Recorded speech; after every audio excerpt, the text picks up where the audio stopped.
Bom, pessoal, esse vai ser um vídeo mais rápido. Vai ser o último vídeo onde eu vou mostrar para vocês algumas informações de forma mais macro. Os próximos vídeos serão mais direcionados.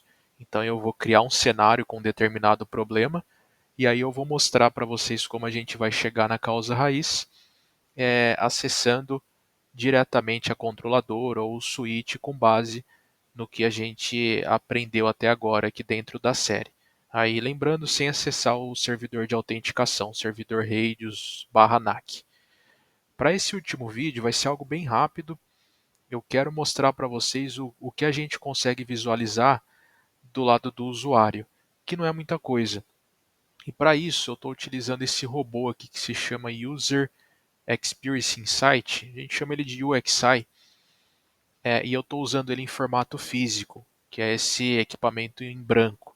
Então, basicamente, ele tem uma porta Ethernet e ele tem rádios Wi-Fi. A versão que eu tenho aqui comigo, ele tem um rádio 2.4 GHz e um rádio em 5 GHz.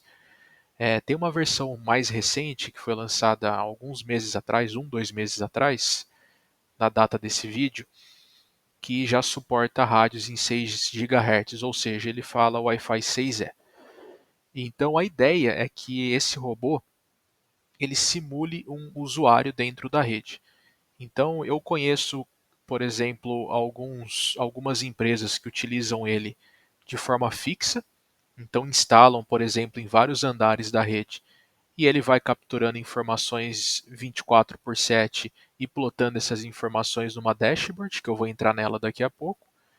E eu também conheço pessoas, empresas que utilizam ele apenas para troubleshooting.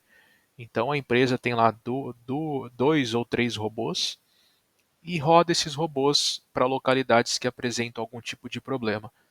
Tá bom? Então são possibilidades que a gente consegue trabalhar com ele. E esse robô User Experience Insight, ele também é comercializado em formato de agente. Ó.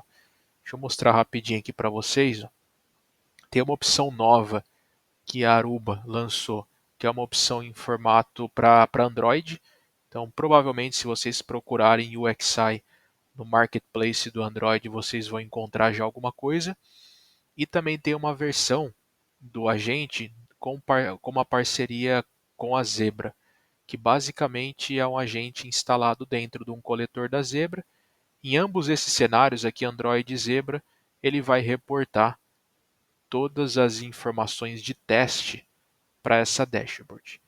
Então vamos lá, eu vou entrar na dashboard agora. Dentro da dashboard, a gente consegue de forma rápida visualizar alguns testes que você programa esses testes para serem realizados. Tá bom? Então, no meu caso aqui nessa rede, por hora eu programei basicamente testes externos. Tá? Então, vou passar aqui rapidinho para vocês entenderem o workflow dele. Eu tenho o modo de visualização que chama Experience. Eu tenho um modo que chama Map. Então, se eu clicar aqui, basicamente ele vai encontrar minha localização no mapa, minha localização física, a minha não, a do robô, né? E vai plotar isso para mim. Então, imagine um cliente ou uma empresa que tem aí 100, 200, 300 robôs espalhados de forma geográfica, você conseguiria visualizar as informações dele e a coloração dele, que nesse caso indica algum problema, de forma bem direta. E eu tenho o modo Tile aqui que faz mais sentido para localidades com vários robôs, que não é o caso aqui. Então, como que ele funciona? Eu tenho basicamente 3 categorias de serviço que eu posso configurar. Então, uma própria que se chama serviços, que essa aqui ela não é alterável. Então, a partir do momento que eu espeto ele na rede e que eu configuro os SSIDs nele, ele começa a fazer esses testes de Wi-Fi, Ethernet, DHCP, Gateway e DNS de forma automatizada. O que eu consigo fazer aqui, por exemplo, é desligar um desses testes, que a gente chama de multi, na verdade.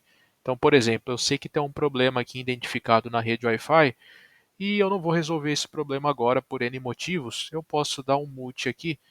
Então, ele basicamente vai desativar esse teste até um determinado momento. Aqui no caso até amanhã às 7, mas a gente pode customizar isso. E eu tenho testes internos e externos que são totalmente customizáveis pelo usuário com acesso à plataforma.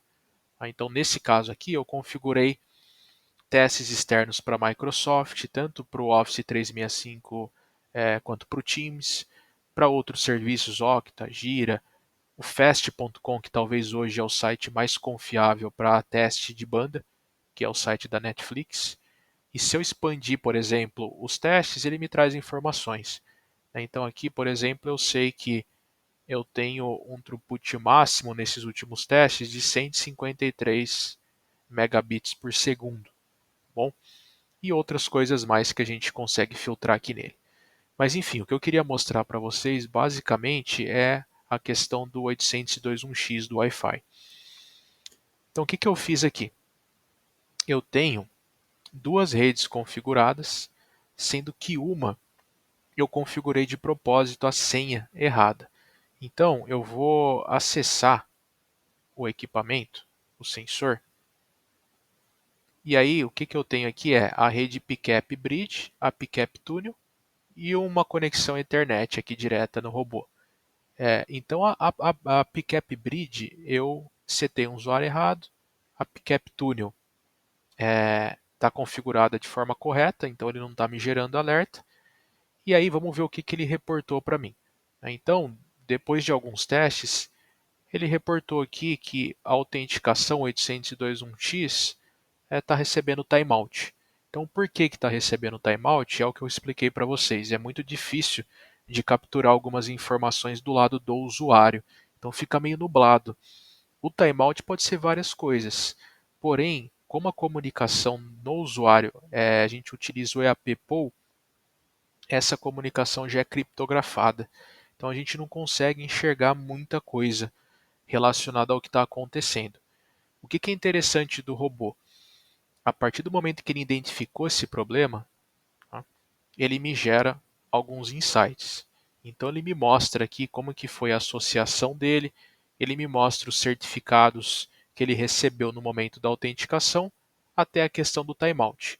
E como foi gerado um problema, um timeout, ele automaticamente faz a captura de pacotes para mim. Então essa é a vantagem de eu usar o robô. Eu não preciso de alguém lá habilitando a captura de pacotes. Então de forma automática ele fez isso para mim. Então se eu fizer o download desse picap aqui agora, ele vai me gerar um arquivo específico. A gente pode abrir aqui esse .zip e aqui eu tenho um Wireshark. Tá? E aí esse Wireshark obviamente vai ter várias informações, vários frames da rede Wi-Fi em si. Então a gente pode filtrar aqui. Então, por exemplo, se eu filtrar por radius, eu não vou visualizar nada, porque o protocolo radius é trocado entre o autenticador e o Authentication Server, ou seja, entre o AP nesse caso e o servidor radius. Então aqui eu não consigo enxergar nada de radius. Mas se eu filtrar EAP ou, aí sim eu consigo visualizar várias informações específicas do EAP POL. Então observem que já parte desse tráfego é encriptado, a TLS. Tá? Tanto o EAP, que é protegido, né? E eu tenho o tráfego TLS aqui no meio.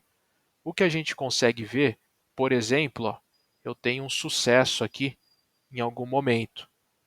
Então provavelmente isso aqui foi da autenticação que ele capturou do outro SSID. O que eu consigo ver também é troca de chaves. Ó. Então eu sei que nesse caso eu fiz uma troca de chaves e as 4 chaves foram, entre aspas, trocadas, e eu não sei se a última foi com sucesso ou não. Então são informações que a gente consegue obter. Eu tenho algumas coisas a mais aqui dentro do cabeçalho de 802.1x, mas nada muito interessante, tá, pessoal? Então aqui a gente basicamente vai ver se a troca de EAP está acontecendo. Então eu queria mostrar isso para vocês porque em alguns cenários eu vejo o pessoal batendo cabeça e tentando fazer uma captura do lado do usuário para tentar fazer um troubleshooting de redes. E a gente não vai conseguir muita informação aqui. Tá bom? Então, esse é um dos pontos importantes. Dito isso, eu vou basicamente a partir de agora, pessoal, criar os cenários e a gente vai um pouco mais a fundo agora para identificar algumas situações. Quais são os cenários que eu estou pensando em criar aqui? um problema que vai me reportar um timeout, e aí esse timeout basicamente pode ser por dois motivos, tá? Então a gente consegue filtrar um pouco, e aí a gente depois consegue dar uma olhada em problemas que são causados por reject, e aí pode ser o tipo do EAP, a gente pode fazer um teste com senha de usuário errada e olhar na controladora o que está acontecendo, por exemplo, ou no switch, e a gente pode também fazer um troubleshooting de uma autenticação com sucesso, mas que o resultado jogou o usuário numa rede errada. Então, pô, o que aconteceu aí? Faltou alguma coisa? Por que ele mandou o ID de VLAN errado? Então a gente consegue fazer um troubleshoot em cima disso. Vou parar por aqui então o vídeo e a gente se vê nos próximos já com esses use cases.